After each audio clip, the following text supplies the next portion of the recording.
Hello दोस्तों, कैसे हैं आप सब। उम्मीद करता हूँ अच्छे होंगे। एक बार फिर से स्वागत है हमारे कोड का स्वेग में, जहां हम कोड सीखेंगे आसान भाषा में और बेसिक स्टाइल में।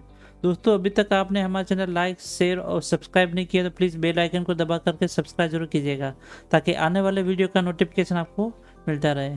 दोस्तों, आज हम इस वीडियो में जावास्क्रिप्ट का फर्स्ट लेसन स्टार्ट करने जा रहे हैं, जिसमें हम जावास्क्रिप्ट के टाइप्स को हम कवर करने वाला है। और हाँ दोस्तों, ये वीडियो थोड़ा सा आपके लिए बोरिंग हो सकता है, क्योंकि इस वीडियो में हम सिर्फ थ्योरिकल पढ़ने वाले हैं। तो थोड़ा सा आपको पेशेंस रखना पड़ेगा, क्योंकि हम बेसिक से स्टार्ट करने जा रहे हैं, इसलिए वीडियो के एंड तक बने रहिएगा। तो चलो स्टार्ट करते हैं। दोस्तों, जैसे कि हम अपने कंप्यूटर स्क्रीन पे आ चुके हैं, तो चलो स्टार्ट करते हैं जावास्क्रिप्ट के टाइप्स। दोस्तों, जावास्क्रिप्ट के वैसे 5 टाइप्स होते हैं, जिसमें फर्स्ट है वनीला जेएस, फिर है क्लाइंट साइड, फिर है server side, ES versions, and last में है लाइब्रेरी एंड फ्रेमवर्क। तो दोस्तों, जो फर्स्ट में है वनीला जेएस क्या होता है दोस्तों? जावास्क्रिप्ट का जो बेस होता है, यानी जिसे हम कोड जावास्क्रिप्ट भी बोल सकते हैं, प्लेन जावास्क्रिप्ट भी बोल सकते हैं, और प्योर जावास्क्रिप्ट भी बोल सकते हैं, जिसमें हम कोई भी हम लाइब्रेरी यूज़ ना करके, कोई भी फ्रेमवर्क यूज़ ना करके, सीधा ही हम जो कोड जो लिखते हैं जावास्क्रिप्ट का कोड, वो होता है वनीला जेएस होती है। जिसमें हम क्या कर सकते हैं कि इसमें हम जैसे कि हम वैलिडेशन डालना है, फॉर्म में वैलिडेशन करने के लिए होता है, ठीक है। कहीं भी बटन पर क्लिक कराने के बाद में अलर्ट दिखाना होता है, और डायरेक्ट डो में मैनिपुलेशन कराने के लिए यूज़ किया जाता है। तो हम किसका यूज़ कर सकते हैं? वनीला जेएस का यूज़ कर सकते हैं। तो उसके बाद में है क्लाइंट साइड। क्लाइंट साइड क्या होता है दोस्तों? जो ब्राउज़र में रन होती है, यानी कि जो भी हम यूज़र से इंटरेक्ट कराते हैं, जो भी एक्टिविटी जो इंटरेक्ट कराते हैं यूज़र से, तो जैसे कि हम क्लिक करा रहे हैं, कई एनिमेशन करा रहे हैं, जैसे कोई ब्राउज़र में जैसे कोई सर्च फॉर्म है, तो उसमें हम कोई सजेशन ला रहे हैं, ठीक है। तो वो सब चीज़ क्या होती है?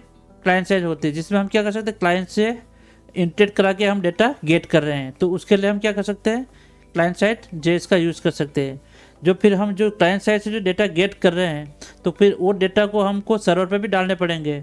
तो वो सर्वर डालने के लिए हम क्या यूज़ करते हैं? सर्वर साइड में नोड जेएस यूज़ करते हैं, जो कि क्या कर सकते हैं कि जो क्लाइंट से सर्वर में कनेक्ट करने के लिए, डेटाबेस को कनेक्ट करने के लिए हम सर्वर साइड का यूज़ किया जाता है, जिसमें हम नोड जेएस का जैसे यूज़ कर सकते हैं, और इसमें एपीआई इंटीग्रेशन भी कर सकते हैं। तो उसके लिए जो बैकएंड में जो वर्क करती है वो होती है सर्वर साइड होती है, जो फ्रंट एंड में वर्क करती है वो है क्लाइंट साइड, जो भी ब्राउज़र में वर्क करती है, जिसे हम इंटरेक्ट कराते हैं, ठीक है। उसके बाद में है ईएस वर्जन। ईएस वर्जन क्या होता है दोस्तों? जैसे जावास्क्रिप्ट में नए नए फीचर्स अपडेट होते रहते हैं, सिंटेक्स आते रहते हैं, कोई फंक्शन आ रहा है, तो वो क्या होता है? ईएस वर्जन्स के अंदर आते हैं, ठीक है। अभी जो सबसे ज़्यादा जो फीचर और सिंटेक्स जो आए वो ES6 के अंदर आए हुए हैं, जिसमें बहुत सारी आपको फीचर्स देखने को आगे वीडियो में मिलेगी। तो इसके बाद में library and frameworks. Library and frameworks क्या है दोस्तों? जैसे कि अभी देख रहे हो आप, ट्रेंड में काफ़ी चीज़ें चल रही है, जैसे कि फ्रंट एंड साइड में जैसे देख सकते हो आप, रिएक्ट जेएस हो गया है, यू जेएस हो गया है, नेक्स्ट जेएस हो गया है, एंगुलर जेएस हो गया। ये क्या हो गया? सभी लाइब्रेरी एंड फ्रेमवर्क्स हैं अभी के टाइम में, जिसमें हम क्या होते हैं, बने बनाए इनबिल्ट जावास्क्रिप्ट के कोड होते हैं। इसको हम क्या कर सकते हैं? अपने सिस्टम में स्टोर कर सकते हैं, और डायरेक्ट हम उसको जितना अपने को कोड चाहिए उतना ही हम उसको लिख करके उसको हम कमांड कर सकते हैं, और अपने जो स्पीड होती है अपने वेबसाइट की, वो भी इसमें हम इंक्रीज कर सकते हैं, परफॉर्मेंस काफ़ी अच्छा कर सकते हैं, कम कोड लिखना पड़ता है उसके लिए। तो हम इन चीज़ों का यूज़ कर सकते हैं, लाइब्रेरी या फ्रेमवर्क का। तो इसको हम एक एक करके देखते हैं। फर्स्ट में है वनीला जेएस।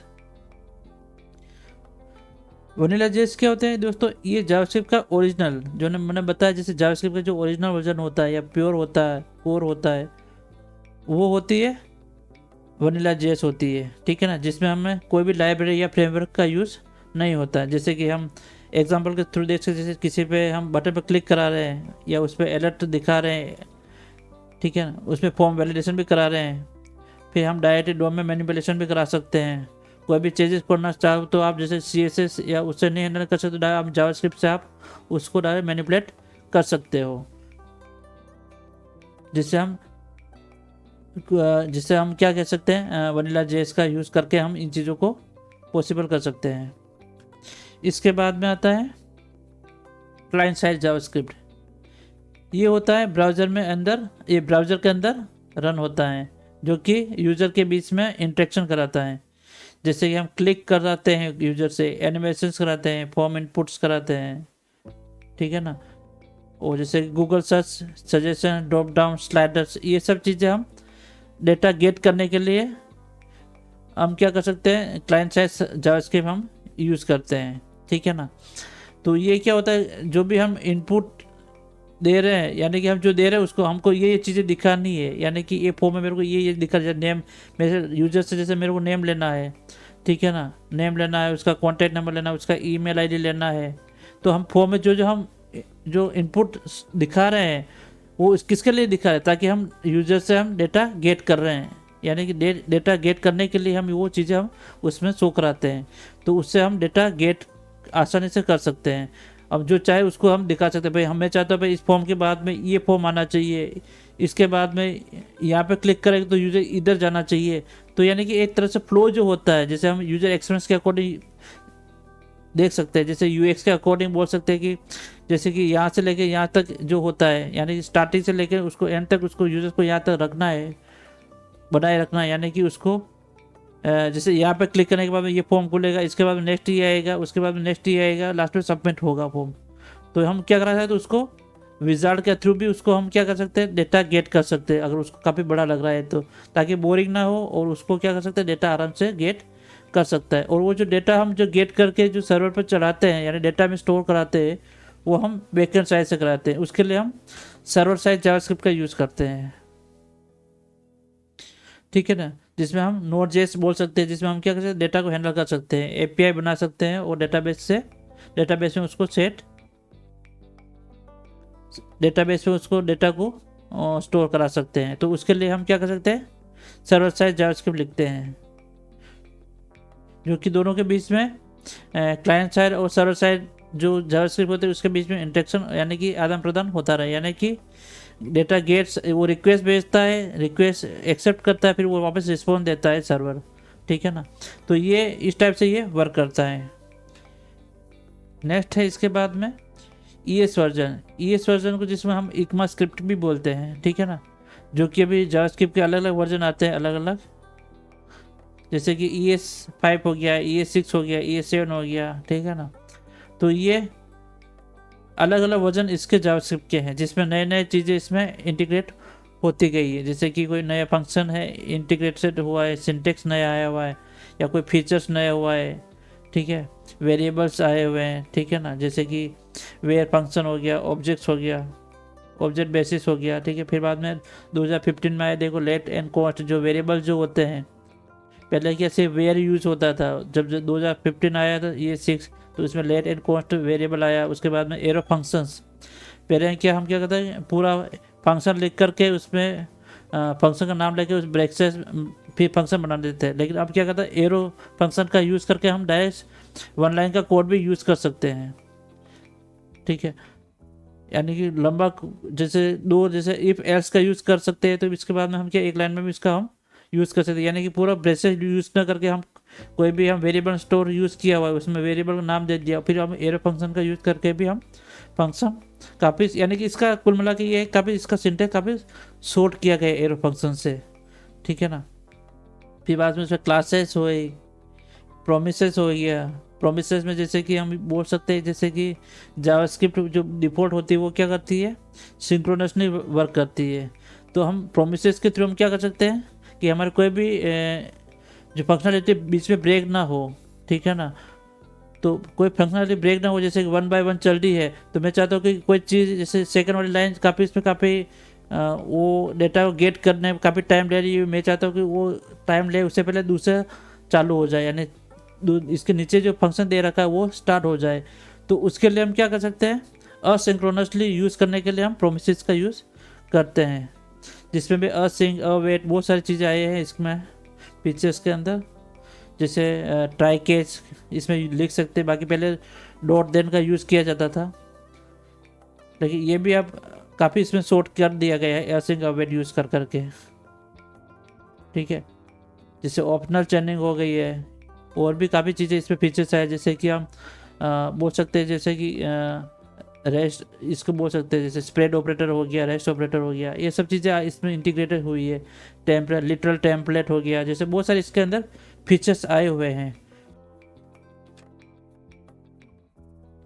इसके बाद में है लाइब्रेरी और फ्रेमवर्क्स। ये क्या होता है, जो अभी जो ट्रेंडिंग में चल रही है अभी जावास्क्रिप्ट का, जो आप बोल सकते हैं लाइब्रेरीज हो गया, जो कि होता है प्री डिफाइंड कोड बनाए बनाए आपको मिल जाता है, ठीक है ना। और जो फ्रेमवर्क होता है, जो फुल स्ट्रक्चर बनाते हैं आप, उसको आप क्या कर सकते हैं, ए बना सकते हो। ए बनाने के लिए इसका काफ़ी यूज़ किया जाता है, यानी कि वन पेज एप्लीकेशंस हो गए उसको बोल सकते हैं, ठीक है ना। जिससे वर्चुअल डोम हो सकता है, रियल डोम हो सकता है, व्यू जेस हो गया, यानी कि रेड जेस, एंगुलर जेस, व्यू जेस, यानी कि ये क्या होता है, अलग अलग लाइब्रेरी में फ्रेमवर्क से, ठीक है ना, जो कि फ्रंट एंड साइड में वर्क करती है। और बैक एंड में जो वर्क करती है वो होती है नोड जेस एंड एक्सप्रेस जेस, जो कि क्या हो सकता है, जो कि क्या होता है, इनसे जो डेटा गेट करता है, रेड जेस, एंगुलर, एप्लीकेशन से बनाते हैं फ्रंट एंड साइड में ब्राउज़र में, तो उनसे हम डेटा वहाँ से गेट कर सकते हैं यूज़र से इंटरेक्ट कराने के लिए। यानी कि आप इन चीज़ों का यूज़ करके हम काफ़ी डिज़ाइन अच्छी बना सकते हैं, वन पेज एप्लीकेशन बना सकते हैं, ठीक है ना।